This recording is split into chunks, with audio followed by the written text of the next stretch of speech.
সাহাবী তিনি মনে মনে করছেন যতবার আমি আল্লাহ রসুলকে আগে সালাম দেওয়ার চেষ্টা করেছি, রসুল আমাকে আগে সালাম দিয়েছেন।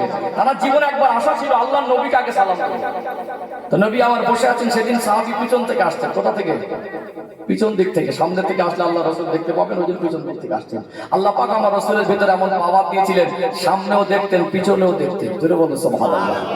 তিনি ভাবলেন আল্লাহর প্রিয় হাবিব তো অনেক দূর থেকে চেঁচিয়ে সালাম দিলে একটু বেয়াদবি হবে, একটু কাছাকাছি গিয়ে আদবে আল্লাহ নবীকে বলবো আসসালামু আলাইকা ইয়া রাসূলুল্লাহ।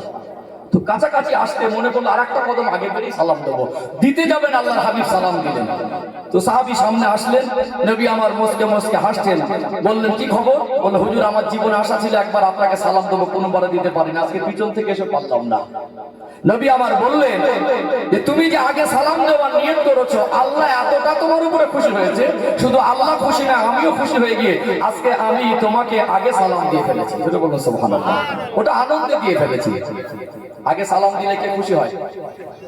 এখানে বসে আজকে প্রতিজ্ঞাবদ্ধ হল, দেখা হলে আমরা সালাম দেব, এটা জান্নাতি একটা নিয়ামত। ও ভাইজানেরা, সোনার মানিক যুবকেরা, আব্বার মায়েরা, জান্নাতের ভিতরে হযরত নবী আদম আলাইহিস সালাম শুধু এতটুকু বলেছিলেন আসসালামু আলাইকুম, ফেরেশতারা বলেছিলেন ওয়া আলাইকুম আসসালাম। আমরা যে বলি ওয়া রাহমাতুল্লাহি ওয়া বারাকাতুহু, এই শব্দটা আল্লাহ পাক আমার আপনার নবীর বরকতে আমাদের দিয়েছেন। এই শব্দ দুটো আমার আপনার নবী বাড়িয়ে দিয়েছেন। আসসালামু আলাইকুম আমরা বলি, এর অর্থ হলো আল্লাহ দয়াময় আপনাদের প্রতি শান্তি বর্ষণ করেন।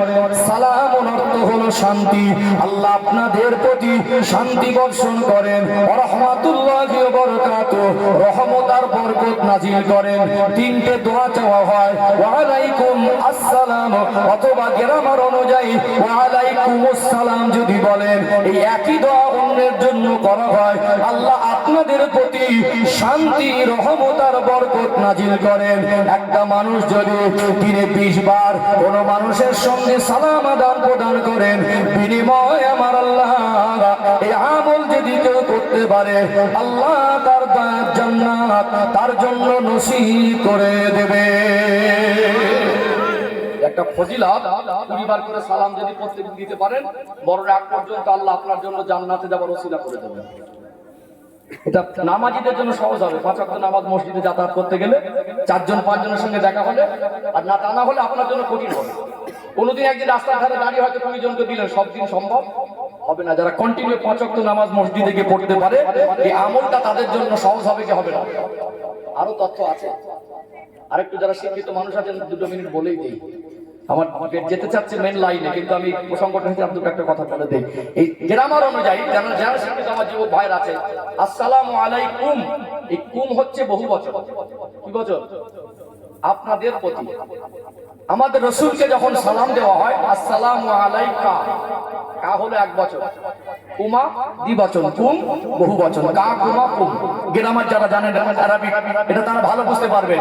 তাহলে আল্লাহর নবীর কাছে আমরা এক বচন সালাম দিই, আসসালামু আলাইকা, ওখানে কুম বলা হয় না, কুম বললে ভুল হবে। কিন্তু আমরা মানুষকে যখন সালাম দেই আসসালামু আলাইকুম, আপনি একা আছেন, বহু বচন কেন ব্যবহার করবেন? প্রশ্নটা হবে না? আমরা একা আছি, প্রশ্ন কেন ব্যবহার করবো? অর্থাৎ আমরা একা নেই, আমাদের কাছে ফারিস্তা আছে দুটো, থাকে না? থাকে না?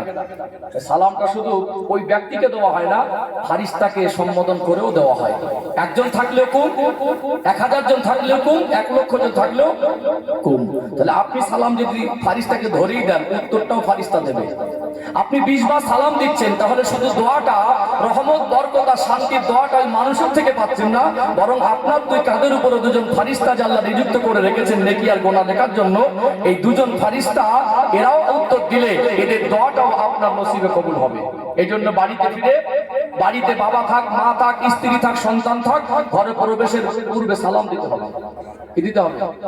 কোন পরিচিত ব্যক্তির বাড়ি বা প্রয়োজনে কারোর বাড়ি গেলেন, গিয়ে নাম ধরে ডাকা ইসলামের আদর্শ নয়। সেখানে গিয়ে দাঁড়িয়ে সালাম দেন, উত্তর যদি না আসে আরেকবার জোরে দেন, উত্তর যদি না আসে আরেকবার দেন। যদি অতিরিক্ত জরুরি কোনো প্রয়োজন হয় তাহলে একটু ডাকাডাকির অপশন আছে, তা না হলে ফিরে চলে আসতে হবে। এটা হলো ইসলামের শিক্ষা।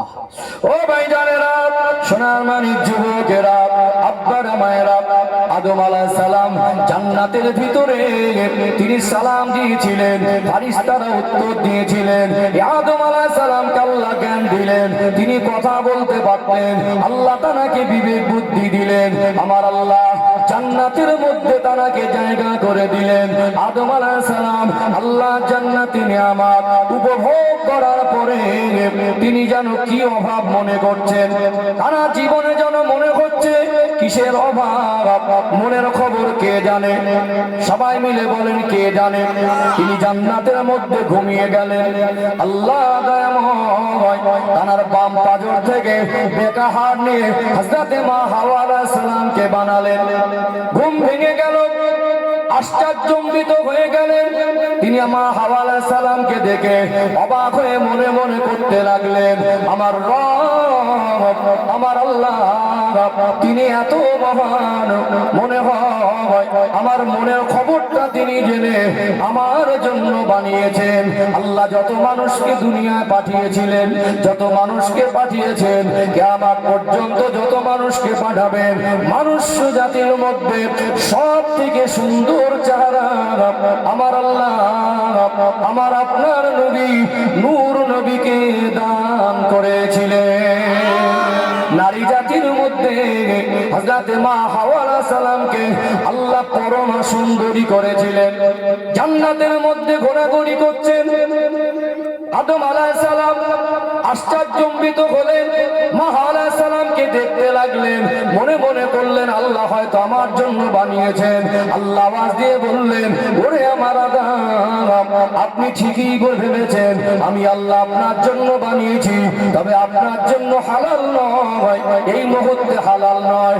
আমি আল্লাহ আপনার সঙ্গে বিবাহ বন্ধনে আবদ্ধ করিয়ে দেব, আপনার হালাল স্ত্রী হবে, আর আপনি এই স্ত্রীকে নিয়ে জান্নাতের মধ্যে একসঙ্গে সময় কাটাবেন। আমার আল্লাহ বিবাহ দেবেন। বিবাহের মধ্যে একটা শর্ত হলো মোহরানা দিতে হয়। কি দিতে হয়? পুরুষের পক্ষ থেকে তার স্ত্রী যিনি হবেন তাকে মোহরানা দিতে হবে। আদম আলাইহিস সালামকে আল্লাহ পাক বলেন, ও হযরতে আদম, আমি আল্লাহ একটা পরমা সুন্দরী একজন নারীকে আপনার জন্য বানিয়েছি। আপনি যে আপনার হালাল স্ত্রী হিসাবে নিতে চাইছেন, আপনাকে তো মোহরানা দিতে হবে। আল্লাহ পাককে বলেন, ও দয়াময় আল্লাহ, এটা তো জান্নাত, এই জান্নাতের মালিক তো আমি নই, এই জান্নাতে আমার কোনো ব্যক্তিগত সম্পদ বলে তো কিছু নাই, আমি কি দিয়ে মোহরানা দেব?